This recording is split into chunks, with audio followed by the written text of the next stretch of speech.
20 years ago, motorsport magnate Bruton Smith founded Sonic Automotives and brought his 29-year-old son, Scott Smith, along for the ride.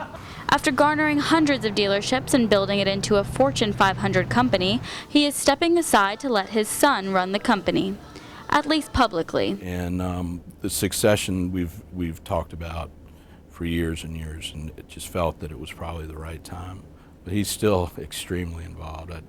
Scott Smith says he's held a lot of the responsibilities for years now and has quite a few business ideas in mind. Really excited about where we're going right now. We've got our One Sonic One Experience initiative going on, which is really a exercise in branding across the entire organization. It's where you have one salesperson at one price in 1 hour is our initiative. And then we have another initiative that's called Echo Park, which is simply a competitor basically to CarMax. However, he says he couldn't have done it without his father's guidance. It's taught me about integrity, always doing the right thing, taking words that are negative out of my vocabulary, like can't, won't, shouldn't. But with a 70% voting share and Smith's brother Marcus taking over Speedway for Bruton, the word nepotism has been thrown around.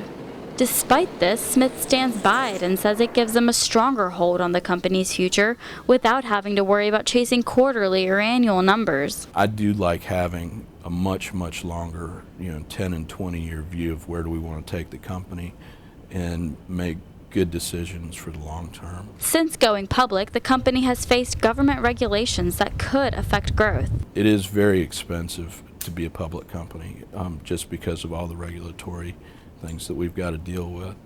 But I don't see it really getting in the way. Scott says that part of their $410 million in debt is from acquiring real estate. Expansion, however, is not on their radar. I think we will see some acquisition activity down the road, but it's mostly tuck-ins. Would probably be in markets where we currently have existing business. According to the annual report, the real estate is on balloon payments. Smith says he's confident that they'll reach equity position and be able to refinance. We should be in really very good shape because if you figure we're putting 20% down in cash up front when we acquire it, a lot of these loans that we have are for a 10-year period with 20-year amortization. A steady growth rate of 2% in sales is key. Any higher can cause problems.